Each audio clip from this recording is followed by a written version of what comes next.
So we are here today for our monthly Missouri Open Door Workshop. Today we're going to talk about the bathroom and some things that you can use to help people out in the bathroom. And Scout helpfully titled it that ignorance is not bliss.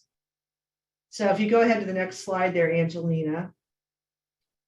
We're going to talk about a couple. I've started to decide that we all need to talk about the exciting events that are coming up. So we're going to kind of start out with some exciting events. And then we are going to talk about just briefly a Missouri No Wrong Door project, a little life course overview, and then we'll have Scout take it away about ignorance not being bliss. So just one of the exciting events that is coming up and will be closing up soon. So we are through the Missouri No Wrong Door and the Missouri Living Well project, offering a foundational and skill building series on the life course free of charge to Missourians who we're working with on these projects. So that could be any of you. So it basically is just teaches you the foundations of the Charting the LifeCourse and some of the tools and how to use them. So there are 4 2-hour sessions. There's probably 45 minutes of what I'm going to call teacher talk, of teaching you guys the different skill sets, and then get time in breakout rooms with a facilitator to actually kind of implement what you've learned that day. So Angelina will drop the link to that. She just dropped it in the chat. So if you're interested in that, the registration will close Friday. So no, it's short notice. We start May 4th, but you can see there it's going to be from 10 to 12 on the 4th, 18th, 1st, and 15th. So if you're interested in that, please register. If you're not able to do this series, we'll be offering another one in late summer, early fall. So don't think this is your last chance. Okay, go ahead. And then I want to just let you guys know about what we call our Good Life groups. These are sponsored by Missouri Family to Family, and they're really for people, receiving supports, whether it's paid supports or natural supports, really for families and by families. And we've got 4 different Good Life groups we do one time a month. And go ahead to the next one there, Angelina. So we have our Blast Off with Life course, which is really for families by families. It's the first Wednesdays of every month from 1 to 2. And I think we can drop, did I send you the Zoom link, Angelina? Do you have that you can drop in? Thank you. So there's a Zoom link. You can register for all these groups and attend any you want. Our Launch into Life course is really for people that are ages 14 to 26 and their families. That's on the first Friday of the month from 10 to 11. And again, that link is in the chat that you can register for any and all of these. And then our Planning Forward is really for, families, Good Life groups of people 27 and older. And this really is, there's other families that are experiencing the same thing that people might be experiencing. It's really some conversation, about some different things to do and just some different supports people can access. So that's Mondays from 10:30 to 11:30. And our last one is our sibling-centered Good Life group. So Becca Matthews, who works for the Missouri Family to Family, her brother has autism, and she does a Good Life group for siblings on the 3rd Tuesdays at noon. So that is really for anybody who has a sibling with any kind of a disability, an aging sibling, any of that, to really just get some support and talk about what it's like to be a sibling. So please, if you're interested in those, feel free to register. Feel free to give that information to the families you work with and ask them to register. We'd love to have, people join us on those. Yeah, okay. All right. So again, we're here because of the Missouri No Wrong Door, talking about really how people access services and it's supporting individuals and caregivers. And really this series has been going on for, I think, over a year. We've been doing that, really just trying to offer through No Wrong Door supports to everybody who's involved. And supporting individuals with disabilities, aging individuals, anybody really getting long-term services and support. So part of what we're trying to do here is just give you guys more information and resources on supports that are available. Go ahead. And then this is just, our No Wrong Door project and our statewide partners. So we've talked about this before, but really you guys are part of a front door network across the state of Missouri to support those people who are receiving long-term services and supports. And we're hoping that when we do these Missouri Open Door workshops around assistive technology, that you get good information and good help. And we just continue to grow our partners that we have here on the right. We started out with 3 or 4 partners, and now we have grown quite a bit. through our partnerships. So go ahead. What I wanted to do a little bit today in a couple of slides is just talk about Medicare and Missouri claim. So just a couple of things that I think I didn't really realize about Medicare, but every day 10,000 people in America become eligible for Medicare. There's all the letters about Medicare. Medicare is very confusing and overwhelming. I can say that because my mother is 90 and I've been dealing with her Medicare for more years than I can count. And it is really tough and difficult. I don't know how people do it without assistance and help because I get overwhelmed and confused every time open enrollment comes up. So I want to just kind of mention that. We have a lot of people, I'm sure, on this call who are supporting people either on Medicare who will be eligible for Medicare or who are eligible for both Medicare and Medicaid. So if you go to the next slide, Angelina, I want to offer help, not me personally. But Missouri Claim, it's part of the state health insurance assistance program. So Missouri Claim is a wonderful program utilizing quite a few volunteers across the state and also utilizing folks in our area agencies on aging. But they're really there to advise and empower people to navigate Medicare and how to make those choices around Medicare. And it is very complicated. And you see when open enrollment is going on, you see multiple advertisements on TV from different managed care organizations or from Medicare, and it's very complicated. So Claim can help with the Medicare enrollment, any kind of billing issues, the prescription drug plans, which can be very, very confusing, Advantage plans, which are also some of those managed care plans. So they can advise you, they're well trained to advise you on any of that, or just advise you kind of on a Medicare 101. And so they can also help if there's any appeals or grievances anybody has. Then they can educate. They also provide, if you wanted them to do an educational event for your organization, they would be happy to come do that. Anything from Medicare 101 to the different areas of Part D drug type thing. Go ahead. So just a little more here, just kind of about Missouri Claim that I've added in here. Just they will help with enrollment, not only for Medicare, but they can help with some health insurance, ask questions about Medicare or Medicaid, the Advantage programs, really understanding, if you have been in the hospital or had a medical event, you have a lot of bills and they are always confusing. And you're getting charged $100 for an aspirin and you don't understand why, which that was an exaggeration, but I had to throw it in there. So anyway, they can help with any of those and just really understand, what everything means around Medicare Advantage supplemental. And I know Angelina or somebody, Scott has. Well, hi, Scott has put some information in the chat. So I don't know if Scott's got his camera on, but if he wants to wave. Scott is the fearless leader of Missouri Claim, so we're glad to have him here. But that just gives you some general information. So I think, knowledge is power. So giving that information about Missouri Claim to anybody who is planning on Medicare. If you're 62, 63 years old, you should start thinking about Medicare and what you need. So Missouri Claim is a great way to do that. Okay, Angelina. So there's the information that Scott put out there. They also have a cool Facebook page. If you follow them on Facebook, it's nice because they will give you information about things that are happening and will put out a lot of information when open enrollment is coming out. So be sure if you're working with people or just want more information, please follow them on Facebook.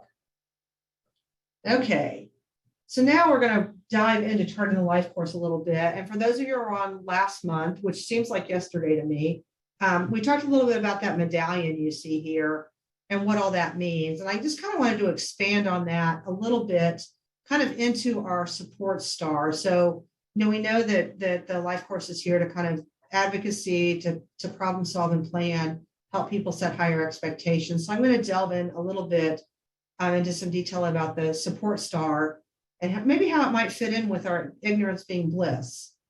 So go ahead, Angelina. So really, when we talk about integrated supports and services, you see that little diagram with the person, the family, the community, and all the little stars.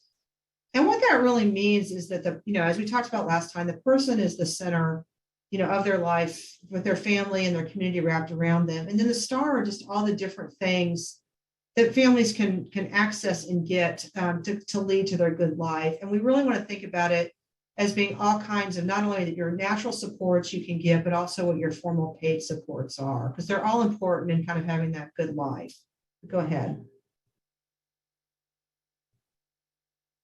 So this is sort of like our medallion within our star and your trajectory up to a good life. It's colorful. We're very colorful. Okay, go ahead. And then I just kind of wanted to go through the kind of the points of the star. So, one of the first points of the star there on the right-hand side, which I think is purple, but I don't see colors well, are really your relationships. So what relationships do you have in your family? What relationships do the people you support have? So is it family can be, anyone, the people you love and care about, people are committed to you and you're committed to each other. And family is really how that person and family defines themselves as family. I define many of my friends also as my family, in addition to my mom being my family.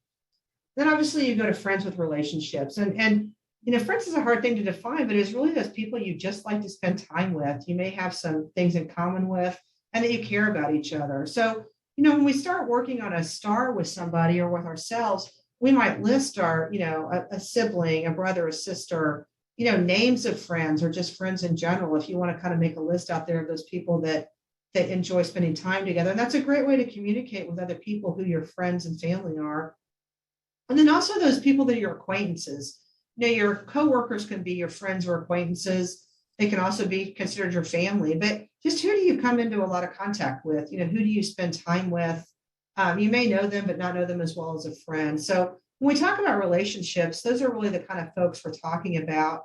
And when you kind of do that purple part of the star, it really is thinking about, who those people, excuse me, are that you have relationships with, and listing them either as like I said, as specific names or as just friends and what relationship they have to you. Okay, Angelina.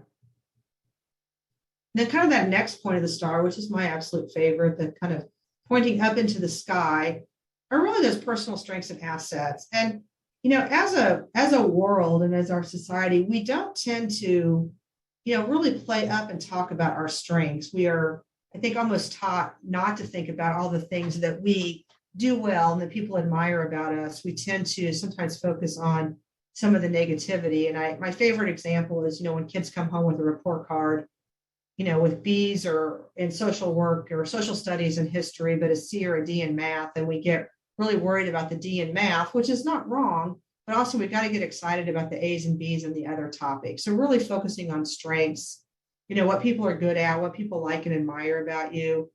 Thinking about the assets is like what you own. So if you're doing a star for someone, around technology, this is a perfect thing to talk about the things you already have around assistive technology. So, a scout shows us some stuff. If there's somebody you're working with who needs some assistance in this area, what are some of the strengths and what they can do, and then what do they already have, and then even thinking about what they need, and then really the skills. When we talk about personal strengths and assets, what kind of skills do you have and abilities and your knowledge and experience, and that comes in really handy when you think about getting some kind of an asset. You want to make sure the things you get are something that people can use. So I bought a friend of mine years ago. She could not get up in the morning. So I got one of those alarm clocks that like rolls off your nightstand and you have to chase it around the room. Well, that was great for her because she could get out of bed and chase it around the room because she had that ability. It would not be good for someone who could not get themselves out of bed to chase their alarm clock around the room. So you really have to think about those things before you get something. She hated me for that eventually. I just want you to know, and I don't know that she ever used it, but I was trying to be helpful. Okay, let's go on to the next page, Angelina. And we talk about technology, which is a lot of why we're here. And this is a huge part of anything. You can take a star and do it for anything. You can put showering, going to the bathroom, anything in the middle of your star. You can put communication and list, what are my personal strengths and assets that I have? What are my relationships, people that can help me? And then what is the technology that I think I need or that I have that's really going to be helpful? These common technologies that can be used by anybody, that is something like an alarm clock. When I first started this field, I didn't think about all the simple things that are technology, your alarm clock, whether it rolls off the table or not, your watch, if you have a phone or a tablet or your computer or, one of those devices. I use Alexa, there's Google Nest. So all those things, a radio is technology, TV is technology. And then things like how you navigate and adapt to your environment. And, on both these things, these monthly mods, I couldn't think of the name, really have talked a lot about technologies that can help people navigate their environment or navigate their home or any of that. And there's both low tech and high tech specialized devices that can help you with your day-to-day tasks. I mean, Scout has showed us some things that are pretty technologically in depth and you have to go buy it. He's shown us some things that he's put together with some PVC pipe and a prayer. So there are lots of things in this area to really think about what people already have and then what they need, and then fitting it in with the other things like your personal assets and your relationships. Okay, Angelina. And then community resources. So this is always very important as well. And, one thing I want to say that I should have said at the beginning, there is no right or wrong answer on these stars. You can do them for whatever topics you want or a general topic. And there is no one's going to grade it or judge it. It's really how you or that person you're supporting thinks about things. So, your community places can be things like your work, your church, a park, the hospital, the doctor's office. What are those places you access, to get supports and services? Also things like, civic groups and which I used to call them animal clubs, like the Lions and the Elks and those kind of places where you can go, play bingo, or veterans groups like the Legion. So those are all community resources. And then there's always, those like governmental resources where the police, the fire, any kind of local services you access are all those community supports and services that people can access that can really be very helpful. Okay, Angelina. And then last, but definitely not least, but it's not the entire star, are just those eligibility specific services that people, for whatever reason, they're over 65, so they're eligible for Medicare. They are of a certain income level or disability, so they're eligible for Medicaid. They're of a certain income level, so they may be eligible for TANF or SNAP benefits. Any of those supports that people are eligible for, that's what these eligible specific supports are. It's also, for like when I've done the star for myself for different reasons, I put my health insurance in there because that is something I'm eligible for as an employee of my employer. Those kind of things. I put that I'm eligible for disability insurance through my employer. So it's really those things that you get that are paid for, that you are eligible for, and get those based on those things we talked about. They are generally needs-based. The biggest point, I think, though, of the star to think about is that green part of the star, we call it a green life. You have to have more than just that green life to have a full life. You have to have those relationships.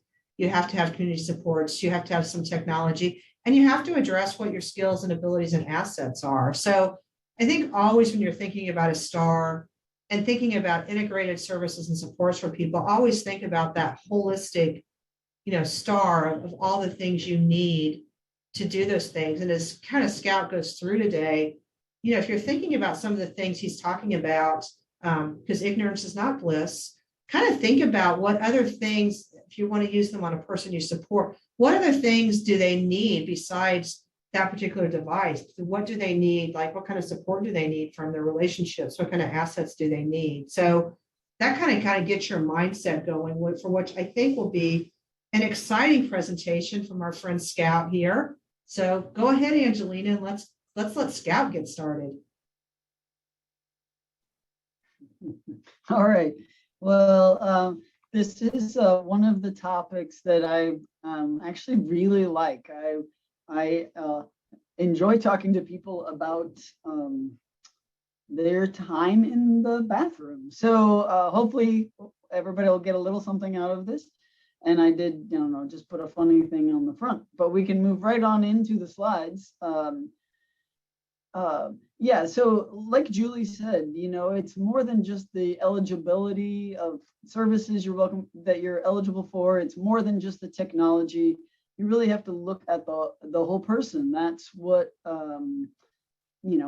that's what makes it all full. And then and taking in everything to make life better. So we're going to jump in. Of course, I like to talk about all the stuff. So grab bars are the first thing I want to talk about in the bathroom. So I don't know how big your slides are, but I have 3 grab bars that look kind of the same on the top, but they all have different texture. So the 4 of the 5 grab bars on the screen are all drilled into the wall. These are the best kind of grab bars to have. They will come in different lengths, and you can put them in different locations, but every feature should be considered for the person that you are supporting. So actually the top one has a cross texture that can be kind of hard on some skin types. It also is kind of a deep texture, so it can collect soap scum and get slippery over time. So many things to think about. The one on the right is smooth, might be great, but for somebody that might be not enough to feel. And then there's the one on the left that is also straight. And that one is, I think that is called, I'm not even sure how to say it, knurled. It's not gnarled, but it has like a rain coating texture. So really, there's so many things, unfortunately, to think about. The diameter is important. If you've got somebody with big hands, you don't want to go with a cheaper grab bar that might have 1.25 inches instead of 1.5 inches diameter. But if you've got somebody with really small hands, that might be great. Length and location, those are things really to work with somebody. If you are unsure of where to put them, work with an aging in place specialist or an OT, or, you can even call us.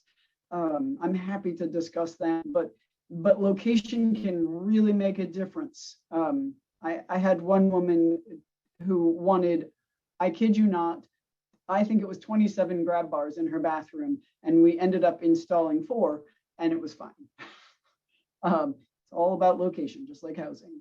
Okay, so you can get interesting grab bars like this one that's circular. They don't just have to be a straight line. They can be angled, they can be rounded, as long as they are well mounted.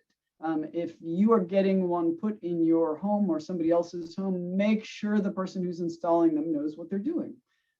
They can be installed into tile, as long as the person knows what they're doing. They can be installed almost anywhere. All right, so the other one I have that I really like is a clamp-on grab bar. They're kind of heavy. They go on the tub, and they give you a nice handle to hold on to. This one's padded. They're not all padded. Those are great. And then we get down to the suction cup grab bar. All right, so my general thought is just say no. But for a lot of people, it is what they feel like they can use because they're renting or for a variety of reasons. So my only advice with suction cup grab bars is, after they are used, take them off. Put them on fresh every single time, and then you know that they're secure. What you don't want is to be laying, or have someone that you're, a loved one, laying on the bottom of the tub or shower with the suction cup grab bar in their hand. And how many people have heard, oh, I just hold on to my towel rack and I'm fine. A towel rack is not a grab bar. It is made to hold a damp towel, not someone who's losing their balance. So of course, you can put in a grab bar and use it as a towel rack. That's not a problem. Just don't go the other way. All right. Let's go on from grab bars. To shower seats. Oh my gosh. So there are so many things. But, kind of going back to what Julie was talking about, with any kind of shower seat, it's important that we don't just put something in somebody's shower or bath. What you don't want is to put something that somebody feels like is in the way. we want to find the right fit for the right shower or bath, and make sure that the person is willing to use it. Because if they're taking it out every time you're putting it in, that actually can cause a bigger risk. So the smallest footprint for a seat is actually the stool. So I have two different types of stools on the top of this slide. And the first one is just a standard stool, adjusts in height. The second one actually has a swivel seat. So some of them will do that. And that's just, maybe a feature that might work for someone. But those are the smallest footprint. So for somebody maybe who just has a small shower, but needs a place to sit down, that could be a good option. There are chairs with arms. So I have one up there that's just a seat with arms. The other one that is just a square seat is actually a bariatric shower chair. So another thing to consider anytime you are looking at equipment that somebody is going to sit on or lean on heavily is the weight capacity. So sometimes we don't even think about it, but a lot of devices will go to a 250 or 300 pound weight capacity, and it's really important to keep that in mind. And also think about the person. So if there's somebody that has a hard time bending down gently, instead they do the plop, make sure that that's a lot of force that's going to be on that chair. So make sure that you're kind of taking that into consideration as well. So if you're like, hey, this goes up to 300 pounds and they're only 295, we're fine. And they do that plop, that device is not going to last that long. So you might consider bariatric.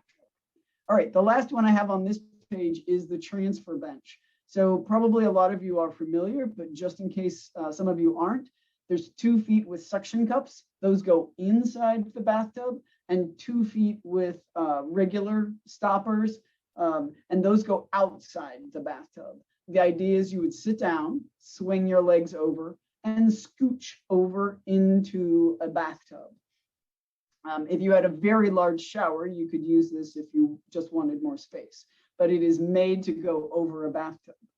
Quick tip, if you're using this in a bathtub, one of the best ways to deal with the water is to have a shower curtain and cut 2 slits up the shower curtain, and then the flap that you make, tuck it in between the sections. So right as the section is going out of the tub, you tuck your flap in that section, and then most of the water will stay in the tub. And then of course, make sure if there's anything that goes out, there is something to soak up water. You don't want any slips.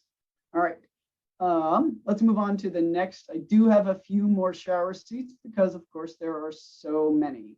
So the top right is a sliding transfer bench. So somebody can't scoot over, but they can still get into the seat. So 2 legs are outside the tub.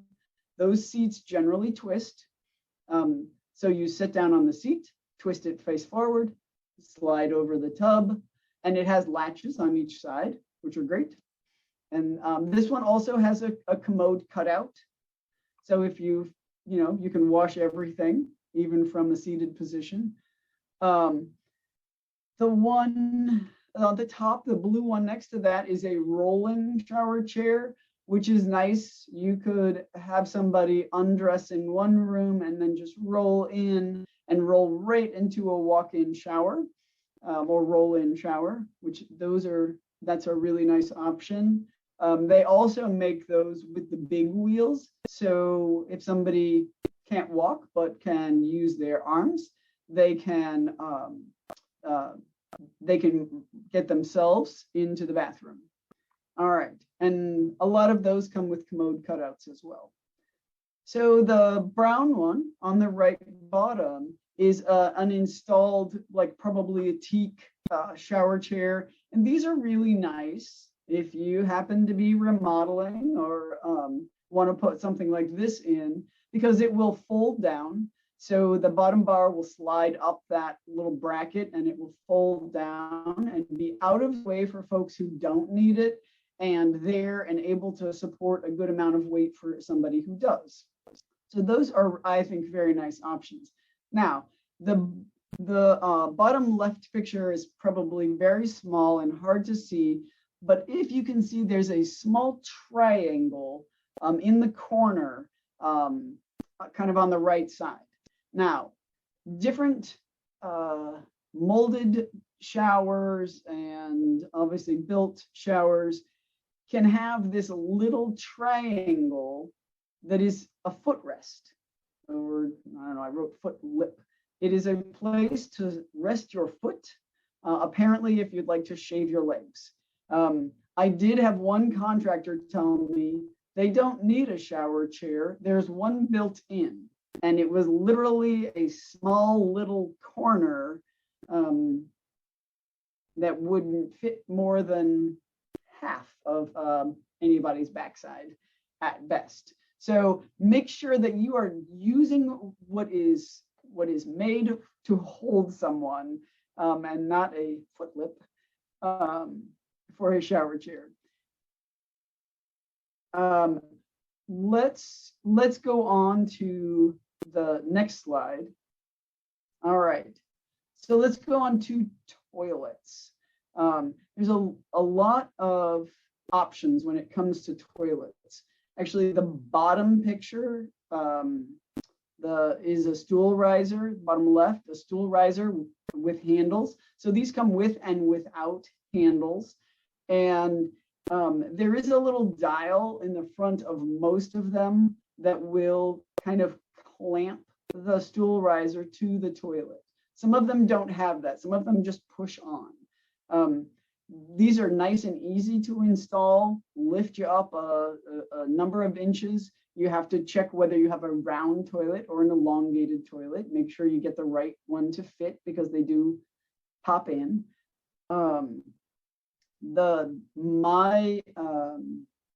So for some people, these are perfect. For other people, they cause some fear because when you move around to do all your actions on the toilet, they can loosen up over time and they can feel a little bit like they rock. And some people don't like that feeling. It makes them very nervous. And then when you are using the handles, especially if you have more strength on one side than the other, you can push very hard and again, make that loosen and feel like it's rocking. And so one of the ways I like to recommend to overcome this is up on the top right is a toilet safety frame. This is just a frame that attaches where the toilet seat attaches, and you've got your two handles. So when you are getting up, whether you're using one hand or two, that is a very solid, it's just a very solid, secure feeling because it's attached at the toilet and it reaches the ground. There is a model that doesn't go to the ground in the front. There's a bar across, but either way, it is quite a solid feel to rise up using that. For those that don't want to have either of those options, there's the 3-in-1 commode. Now, the important thing to know, I think we all have a pretty good idea of how we use a 3-in-1 commode. You lift the lid, you do what you need to do, go about your business. The thing to know are the buckets. So you can use one of the three ways is over the toilet. So if you need to raise up your 3-in-1 commode to a pretty high height, then you've got a gap between where you're sitting and the bowl. So make sure that you are using the sleeve. So your 3-in-1 will come with a bucket, solid bottom, and a sleeve, open bottom. So just make sure the sleeve its whole job is to get everything right down the chute. We want it all where it goes. So that is actually a very helpful little piece. If you get these used, you can buy the sleeve or the bucket or maybe the combo because it also comes with a lid. but that's an important piece. So, and you may have to, depending on your toilet, you may have to take off the back bar so that your commode will sit far enough back on your toilet. But very helpful. There's also a grab bar that is great next to a toilet. That one will fold down and give you a good support, at least on one side, to get up off the toilet. All right. The rolling shower chair from the last slide can also be used over a toilet. So that's also a nice option. All right, there's one more that we need to talk about. It is on the next slide. And it is the bidet. Okay. And I mean, what a great name. You could own a Tushy Spa 3.0. I mean, that just makes you want to relax. This is a aftermarket bidet. You can buy a bidet toilet, but this is an aftermarket bidet and they only cost about $100. I have not installed one, but they look fairly easy to install. You can adjust them and they're actually kind of great. So right now I'm going to see if Angelina can play a video for me. Hey, I want to talk to you about one of my all-time favorite adaptive solutions. So much a favorite that it's right here in my own bathroom. It is a bidet seat attachment. So it used to be that you had to have these things on a whole separate device, but now it's attached right here to my toilet. It wasn't very hard to install. We put it in and then we put the toilet seat on top. It has buttons here to change how it works and how hard the pressure is. And then it attaches right back there to the water supply. I brought the perfect friend to help me. It does have short arms and has a hard time getting to his backside. So using the bidet seat really helps for him. T-Rex is sitting here. We're going to use the button here to turn it to the right adjustment. And then we're going to turn the water on. And hits him right on his butt. He moves around a little bit, gets it on him, turns it off, wiping solved. I think there's a lot of, let's just say, Americans that are a little bit unaccustomed and maybe uncomfortable with a bidet. And but if we think about all the benefits, and if you haven't thought about all the benefits, you can look them up. It's a great option, especially as folks struggle to do those tasks. All right, let's move right along. So now I want to talk about a few things that I'm calling the bigs. What are some other things that if you are kind of dreaming or if you are remodeling that you might want? So a walk-in tub is a great option for a lot of people. And you can see this one, she's very happy. She's got her walk-in tub. It's got two handles. It's got a nice seat for her. The thing to make sure you remember about the walk-in tub is that you go in, you close it, and then you fill it. So you're going to be sitting in there disrobed as it fills. And then you're also going to be sitting in there disrobed as it empties. So a lot of contractors will recommend a heat lamp over the top. It's just something to keep in mind. It does fill pretty quickly and drain pretty quickly, but especially for folks that get chilled easily, that can be an issue. Down below that, there's a picture of a roll-in shower with a trench drain. You can also have a roll-in shower with just a regular floor drain. That's a really nice option, easy for anyone to get in and out of. Over on the right, there is a picture of what's called a tub cut. So this is an inexpensive way to have better access to your bathtub. So this is a one-way street. You cut out either your fiberglass, I think they do it on steel tubs, but I am not positive. You cut out a piece of your tub and there's an insert that goes over it, and it's sealed. And then you just pull your shower curtain across to keep the water out. But it kind of eliminates that big step in. Heated floors, man. I think that if you're redoing your bathroom, if you've got someone that chills easily, or you just like comfort, heating your bathroom floors is a great idea. It can be done with just a mesh mat. as long as somebody is careful when they're installing it.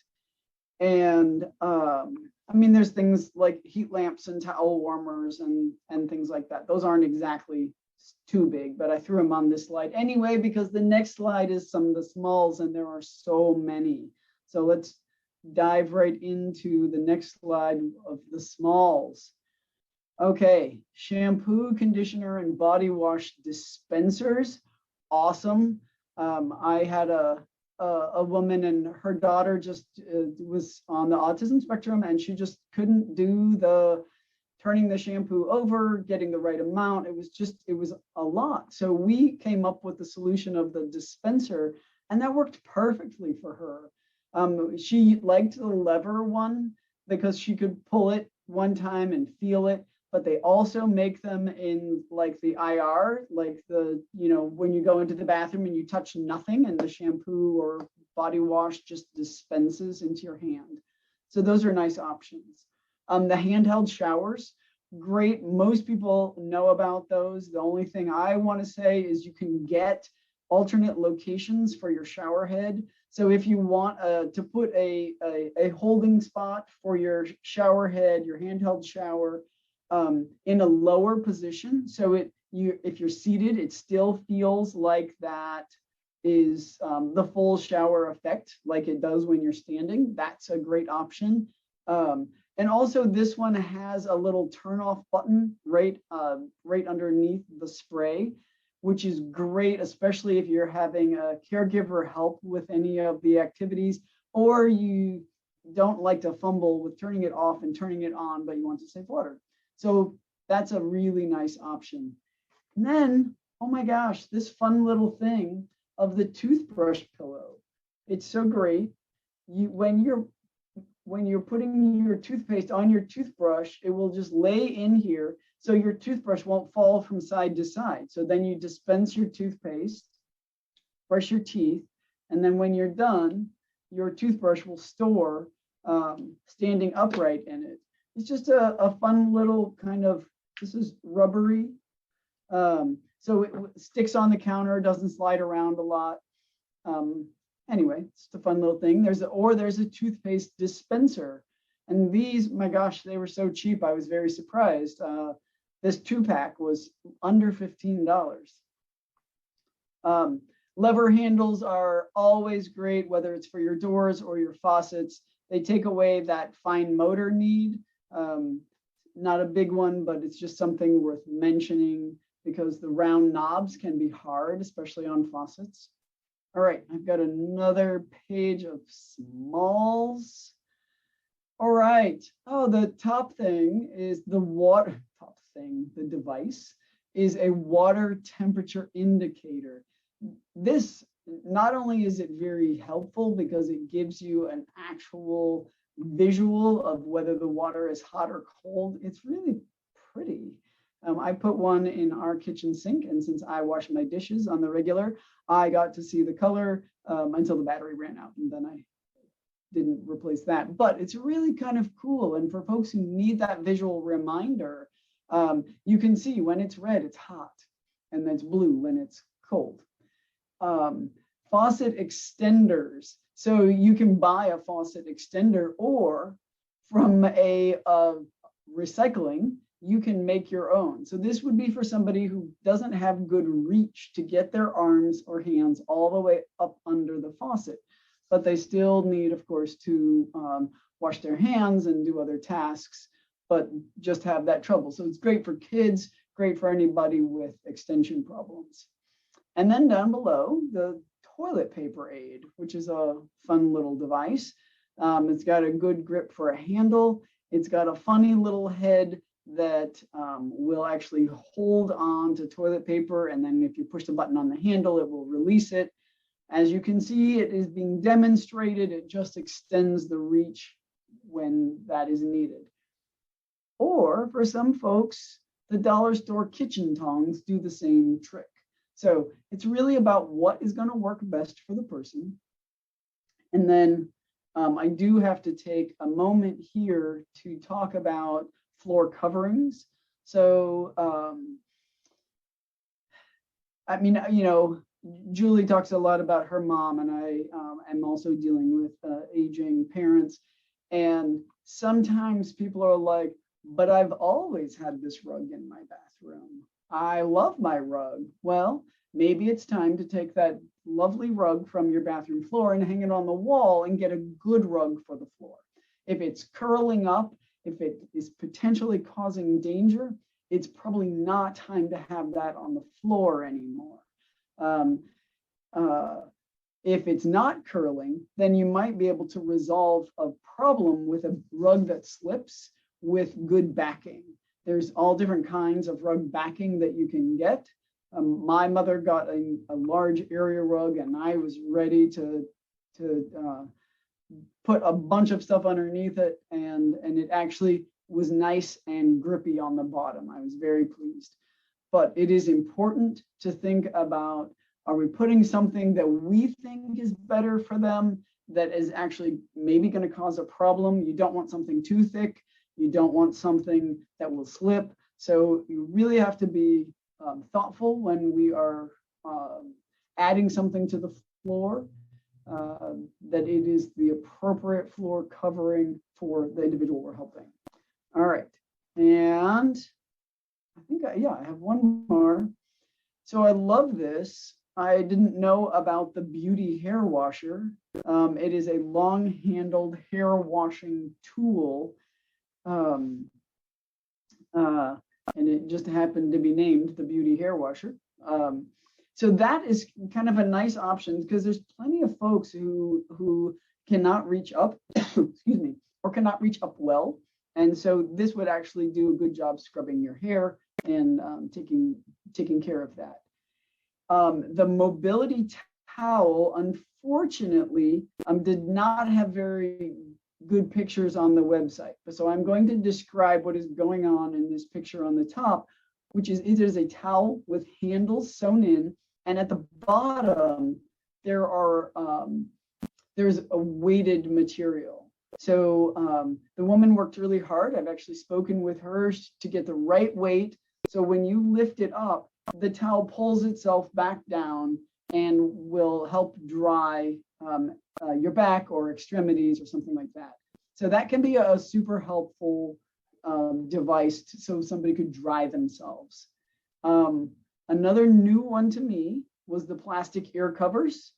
I think they are quite a fashion statement. But if you think about all the types of conditions that they could really be just the thing. A child who, might get water in their ears and hates that feeling, or who has getting ear infections or is on medication to overcome ear infections. Somebody who can't get the water out of their ear well. So it's just a great little device that they're just disposable. They come in 100-pack. They're quite cheap. And they can really just do the job. And then, of course, there's dry shampoo, which for some individuals at some times might be a better option. All right, so I think I just have one more slide. All right, so when we're talking about, excuse me. So when we're talking about the bathroom, I really think it's important to kind of take that assessment period. What's getting difficult? Is it getting difficult to get on and off the toilet? Sometimes that's a really simple thing. And sometimes it's something that you're not ready, the person is not ready to do anything about yet. But let's think about that. The next one is, have there been any of those whoa moments? Any of those times you're like, that could have been dangerous, and getting that person to really kind of open up about that is that moment of stepping out of the tub getting more dangerous. What are some options we're going to look at? Maybe it's supports when you're getting in and out of the tub. Maybe it's equipment. So how do we make sure there's those whoa moments don't turn into a fall? What has stopped being done independently? So are there things that your loved one is just not doing by themselves anymore. And it might just be for lack of information about a toothbrush pillow. Or is this something that they are now, that help is the, like the family or paid help is the best option. And I think this last one maybe is maybe even the most important of these. What is happening less often than is optimal? You really don't want someone to stop using any piece, any particular part of the bathroom because it's getting difficult. You want people to be smart about it. I have people that say, I don't shower when I'm home alone. That's fantastic. But, so just thinking about the ways we're doing things and what is the most optimal way to do things and making sure that timing is really good. All right, it looks like we've had an interesting chat. So Lisa Lewis is asking if there is assistance for getting these items. And as far as I know, there are reuse centers around the state that we partner with and plenty of others that may have some of the equipment. I really do recommend you can go on our website and find reuse centers around the state. You can talk to senior centers, your independent living centers, your veterans organizations. Lots of people do equipment reuse, but as far as paying for new, there are probably some. There is the CAP program for younger kids. A shampoo bar, that's what someone is recommending. There's people are putting other things in the chat. You might want to save the chat. The one thing I didn't do is there's a blow up. I don't know if that's what I think it was Caitlin. There's a blow up tub you can put on your bed. That one is actually kind of interesting. Yeah, there's not a lot of funding for the kind of the smaller things, but look around, give us a call if you have a specific question. We can look in your area. We can direct you to your local resources for funding. Any other questions today? We have a couple minutes left. Any other comments? I think a lot of folks have dealt with a variety of things. All right. And don't forget to call Scott at Claim if you need help with Medicare. All right. AT links aren't working. Sarah, give me a call if there's something you can't find. I found the temperature indicator on Amazon, but feel free to give us a call if you can't find that. I do presentations at senior centers, yes. Okay, I think I may be missing some, but everybody, thanks for coming. Feel free to reach out to us. Angelina or Julia or I would be glad to do other topics, but we do have some set. Coming up in May, we're doing injury prevention. We have more AT for caregivers, funding for AT while you do your poll, advocacy and engagement, employment, community living, vacation, and again, social isolation. All right, thanks everybody.